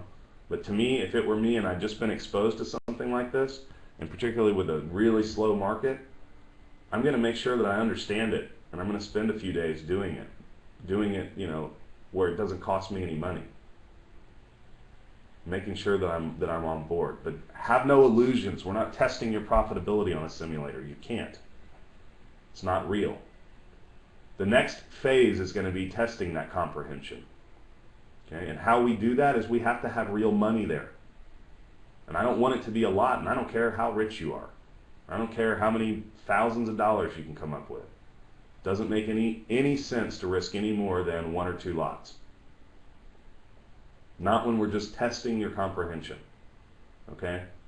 Now, with 1 or 2 lots, you really don't have any leverage. Okay? Meaning you don't have any way to really scale out and you know, take advantage of multiple targets, and you know, you don't really have any way to position yourself to be a profitable trader. If you ask around, you're not going to find many people that trade 1 or 2 lots and are actually showing any sort of profit. So when we're testing comprehension, I don't want you to have any profit expectations. Okay? What I mean is that I don't want you sitting here saying, well, I need to make X amount of dollars, and how I'm going to do that is I'm going to trade 1 contract until it's not going to happen. Okay? When we trade 1 contract, we're making sure that we are seeing the entry. Okay? Am I able to come up with the first target, the stop, and the entry, and not chase into it, not get into this upside down? Can I make sure that everything that I'm doing is at least 1 to 1? At least 1 to 1. Okay? Can I do that? So just take your trades and don't try and drag anything out, and don't worry about bigger trades and all this other stuff. Focus on whether or not you can see the opportunity. Test your comprehension of it. Make sure that you can execute those trades properly. All right? And if we can do all of that, and you spend time doing that, and whatever your time frame for that is, needs to be part of your plan, you know, then we're going to engage the market. And in order to do that, you have to be able to trade a few contracts. So it may be that you've got a big wall in front of you until you can get a trading account that's big enough. That's great. Doesn't matter. Don't rush into this. People who rush into stuff are you know, you come in here, you're enthusiastic, you're posting everything, you're, you know, slapping your buddies on their backs, and then you're gone in 30 days. You've blown yourself up because you're not willing to follow a proven path of success. You know? And then it's finger pointing time. Well, you said this, and you did this, and you did that. What about what you did? Take some responsibility here, right? This is where we take responsibility, right here, right now. It's our turn. You've been given the tools, you've been given an environment, you've been given as much as I possibly can, and I'll continue to give. But it's now time to start taking responsibility, taking ownership of this, and starting to make decisions. So when that time comes, and we're going to engage the market, we're going to make sure that we've got ourselves set up with at least 2 contracts, preferably 3 or 4, so that we can really test this out and see how we're going to be profitable in life, right? How are we going to make something out of this? And the reason I say that is because then we have the ability to look at something and say, yes, the initial target is right there. It's you know, 1.5 points away. And beyond that, I've got nothing in my path. And I know that I came up with the target this morning of 45.50. So dang it, that's my target.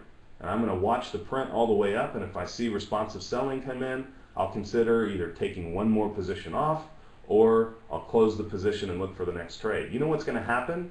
You're not going to care about how many trades you get to take every day. You're going to look for 2, 3 trades a day. And you're going to start walking away with 3 to 5 points per contract. You're going to go, son of a gun, why is this so easy? It's never been easy for me. But you're not going to take 25 trades. You're going to take a couple, you know? And then you're going to go, well, if I can make 5 points a day on 3 contracts? Why wouldn't I do it with 6? Right? And so once we know that you're profitable and we've got real targets for you to hit that are functional, guys. I don't want you coming in here and saying, well, I want to trade for 10 points per contract every day. It's not going to happen. Not this way, not the way I trade. But you can make 3 to 5 points per contract easily with very little risk, just waiting for the right setups. You can. And so then we're going to multiply that success. And this is where the great fun of realizing what your goal is and how to get there. You know? Do I need, if my goal is $100,000 a year, do I need to trade 2 contracts for 15 points a day or 20 points a day? Or should I look at it and say, what if I trade 10 contracts for 1 point a day? Hey, who in here feels like it would be impossible to make a point a day, right? So you end up getting into this multiplication table where you realize you really don't have to have 20-point trades and 10-point trades. You know, what you need are 3 to 5 point trades, or a couple of 1-point trades, or a couple of 1.5-point trades. And when you do that and you start multiplying that, it very quickly becomes in your grasp to make any amount of money that you want. And you start to understand the risk to reward and the multiplication table of the number of contracts that you need to trade.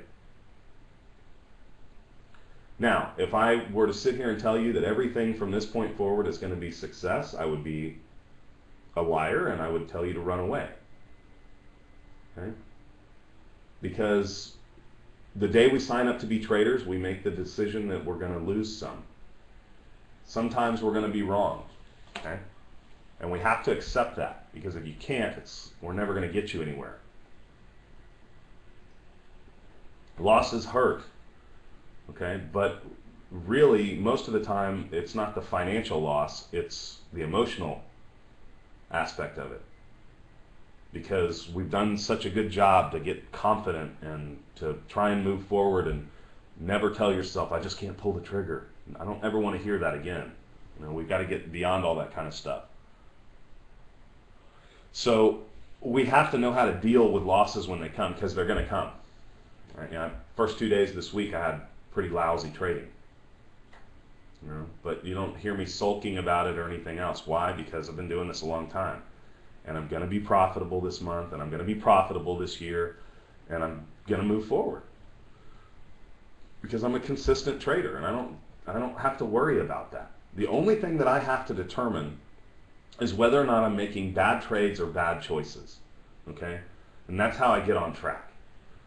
Bad trades fall into the category of, it just didn't work out. You did all the work, and it came together the way it should have. And then the condition changed, and it went against us. We were, it just happens. Guess what? No matter what percentages we give you, this is still percentages. It's just probabilities. There's no certainties.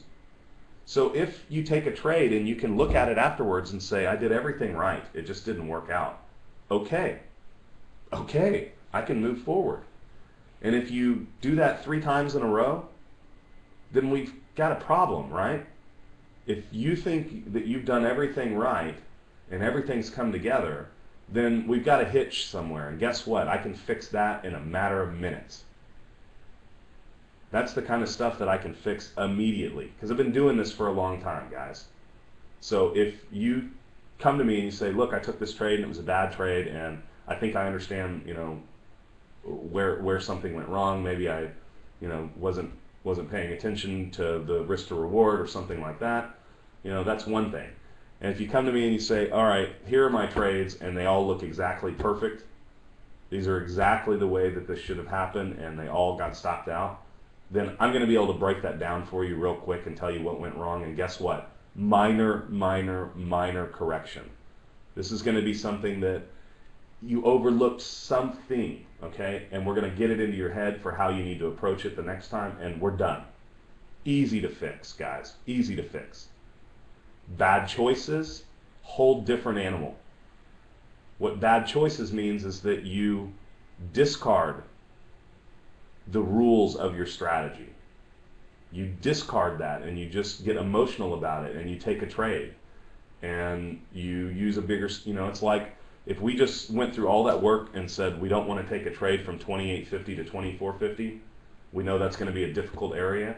And then when it gets down there, you see a responsive buying pattern and you buy it. And then it breaks down, and we talked about how we'd have to have a 4-point stop to even remotely take the trade, but you use a 1-point stop. And then you come to me and say, well, I did everything perfect. It was a responsive buying pattern and blah, blah, blah, blah, blah, blah, blah, blah, blah. Okay. Those are bad choices, right?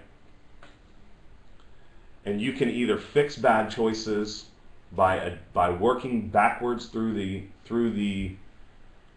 process of your trade, in which case you will be able to repair your bad choices very quickly, and that won't be an issue. Or you can be the emotional type. And look, we're all either, when it comes to traders, we're all either going to be logical or emotional, period. And it doesn't matter which one you are. We just have to know how to attack it, right? Because if you immediately go into a state of depression where this is broken and this doesn't work and this system is outdated and blah, blah, blah, blah, blah, blah, blah, and then you put all that garbage in between your ears, it's going to be hard to get through. Okay? And some of you are going to do it. And you need to know up front the difficulty that you're creating for yourself. I had a little interaction with Eric at the beginning of the week. And sometimes I feel bad because I feel like I'm jumping on somebody. But guess what? I've had some great emails from him this week. And he recognizes that at the beginning of the week, that kind of attitude of saying the market beat me today, or I'm up and now I'm down, and I lost again, and that kind of mentality is a loser. Okay? It will cause you to lose and lose and lose and lose.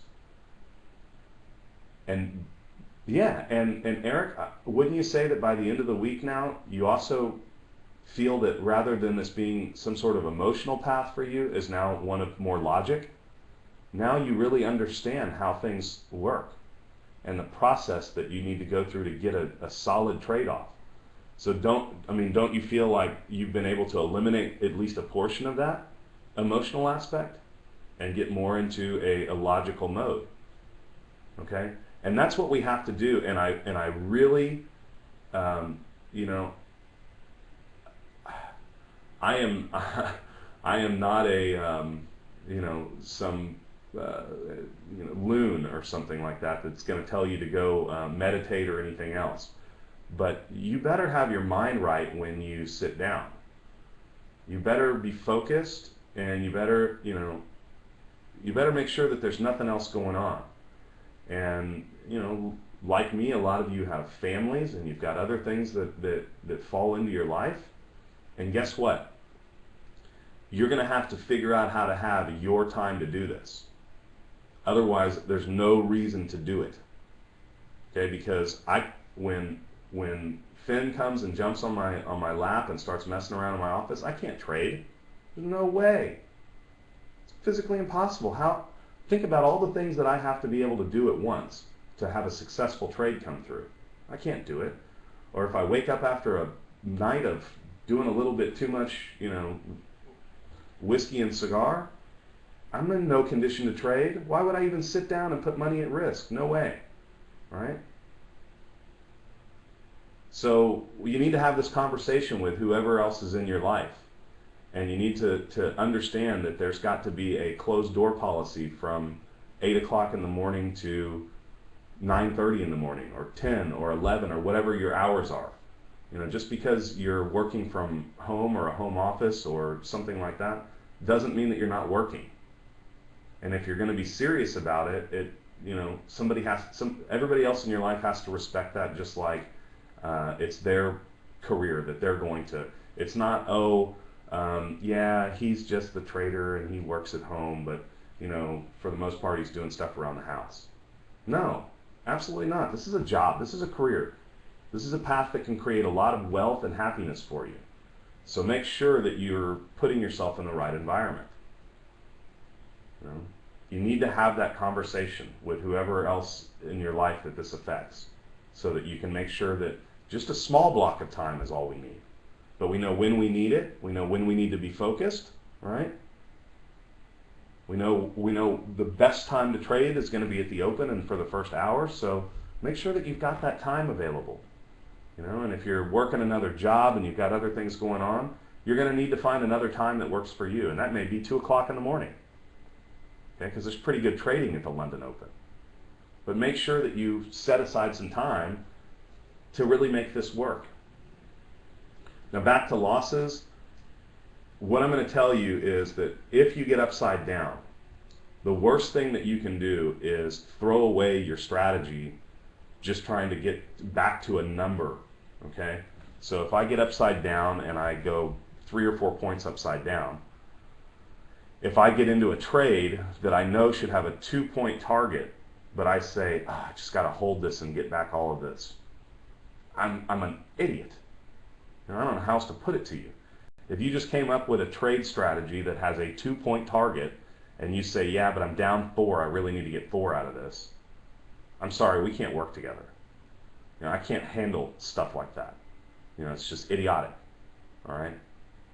Don't shoot for the moon just to recoup. You will recoup your losses if you trade in a consistent manner. Okay? If you make the same decisions time and time and time again, you go through this logical process of getting into a trade. Believe me, you're going to have days where you screw up and something goes wrong, or you buy the high of the day and you just think, God bless, why wasn't I paying attention? It's going to happen. All right, so don't get on the other side of that and say, oh, well, now I've got to, all my trades need to be for a lot bigger, because they're not going to. You're going to end up throwing them away. That's not how we get back on track. We look for opportunities, we assess the risk, and we get into a trade. Right? Now, the exception to that, and I always put this on here, and it kind of requires a little bit of explanation. If you've really taken a dive and you feel like it's going to offset your month too much, and you really need to get back on track, the first thing that you have to do is get back on track. So don't do anything until you feel that you've got a grip.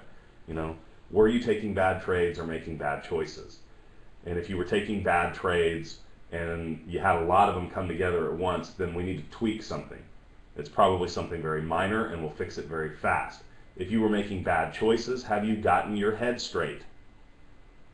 All right? And if you can say yes to whichever one of those it was, and you feel confident again in your trading, then increase your size. Don't increase the number of trades that you take or how loosely you look for opportunity. Stay very focused on being still just as much scrutiny as you possibly can before you put on every trade. Before you put on every trade, I want you analyzing the risk to reward. Look at it. Tell yourself, where are we trading? Is it reasonable? Where's my target? Where does the stop have to be? But if you put yourself in a position where you increase your size, and I'll do this a lot, like if I have two days like Monday and Tuesday where just couldn't get on top of myself in the morning and then teaching in the afternoon, and you just think, God, well, the next day I come in and I'm trading twice as much as I normally do. Okay? And it's a good way for me to be functional, but obviously you've got to be consistent and confident. I don't want you to go upside down and go, wow, I need to get back on top, so let me double down. No, get your head straight first, figure out if it's your trading or your choices, fix whatever it is, and then if it's really going to offset something and you feel like you've put yourself upside down so much that it's not realistic for you to average the month out or something like that, then yeah, that's what I want you to do. Only if you're comfortable doing it, It's something that you've got to work with. So, this is the plan that I'm laying out for you. I want you to think about it this weekend. Spend some time thinking about it. Write some stuff down. Think about the things that are important to you. What do you need to do to replace whatever income it is in your life? Or what are you expecting to get out of this? Is it that you've got your heart set on being able to take a fabulous vacation every year. What's that going to cost? Put a number value on it. Do that. Write down some big, big, big goals. Big goals, man. I don't care what they are. Tell me you want to make $1 million a year in 3 years. I'll tell you how to get there. Okay? I don't care what your goals are. It doesn't make any difference. But get them together so that you've got an idea. Okay? And then let's be realistic about it. Come up with some stuff for where you expect to be in the next couple of months and where you want to be by the end of this year. We're just starting a new year. By the end of 2010, what are your expectations for your trading? I'll get you there. I will. And then step back a little bit from that and say, all right, if these are my goals and DB says he's going to help me do this, and we're going to come up with a big plan for how we're going to get there, then I need to think about what's right in front of me. How much of this stuff am I really comprehending? Where are some loose ends? What do I need to work on? I need to spend the next week just executing some trades. Just execute some trades. Get on the simulator, and I don't care if they're trades that you look at and you go, yep, the risk to reward doesn't match up. I want you to execute the trade anyways.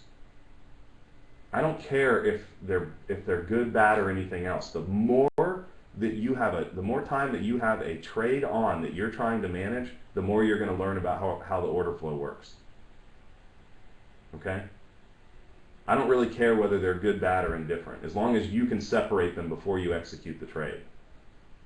Because that practice of having a week of just really intensely trying to understand what's going on will be huge. And for some of you, you may need 2 weeks, a month, 2 months. It doesn't matter. This is not a competition between anybody else. But come up with a time, whether it's a week, 2 weeks, a month, 2 months, 6 months, and write it down and say, this is how long I want to spend making sure that I comprehend this. Okay? And I don't care. I do not write anywhere down there that you need to see on a simulator X amount of profit, because it's not even remotely real. This is a time frame for you to make sure that you are comprehending this. Okay? And then we got to set up a time frame for you to test that comprehension. Okay? So if you tell yourself, I'm gonna trade for 2 weeks on a simulator. That's my time frame, 2 weeks. And I expect to really be able to comprehend this by the end of that.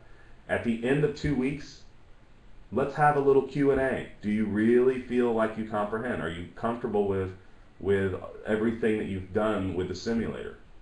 We have to check that and say yes or no. And if it's no, we need more time, and we better figure out why. This is the goal I set. Why am I not done with this? All right. Then we've got to come up with a time to test that comprehension, and that means putting money at risk, guys, with no real profit expectations either. You think, God, that's so backwards. Guess what? What about this week has been something that you've seen anybody else ever teach? Very little. So this may sound backwards to you, but trust me, it works. Just make sure that when you put money at risk, you don't freak out. It's not about making money with one contract. It's about making sure that you don't lose it. If you're break even with one contract, that's wonderful. If you make 50 bucks, that's great. But if you just are losing your mind every time you put on a trade, I don't ever want you to put on any more than that. Don't ever put on any more than that, because this is not for you. It cannot be a heart attack moment every time there's something at risk. And when you've tested your comprehension and you're comfortable that yes, I can execute the trade, and yes, I can spot them, and yes, I can get my finger on the mouse, and yes, I can do all of this, then it's time, right? Time for the market engagement, and we need to have it. Come on. I'm going to do a profit test. How long do I need to test my profit?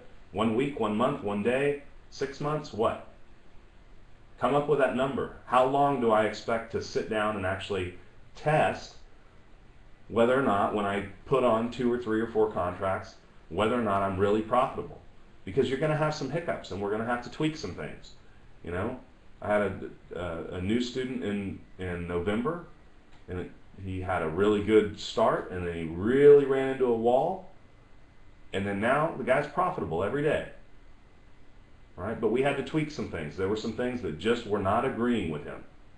When we had big breakout days, it was just like, man, I need to step away from the computer because I'm just going to lose money today.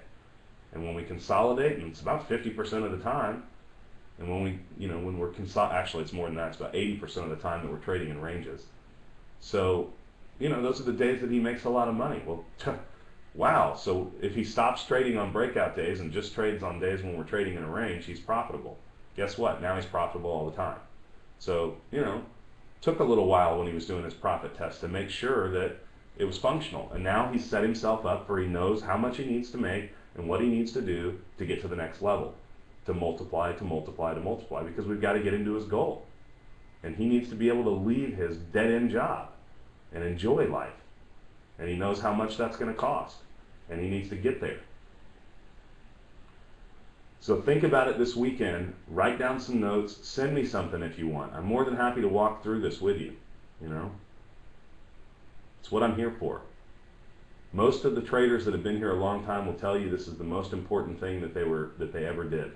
And you think, God, really? Really?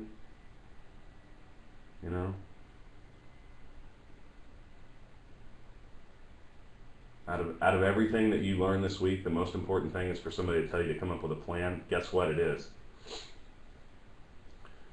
Okay, well that's boot camp. I'll answer any questions. I see some that are on the screen. I need to scroll up and get to some other ones. So congratulations on making it through the week. Very happy to have had the opportunity to work with all of you. Obviously your time here is not done. As I said, this is the beginning. This is the beginning. Get yourself off to the right start. All right.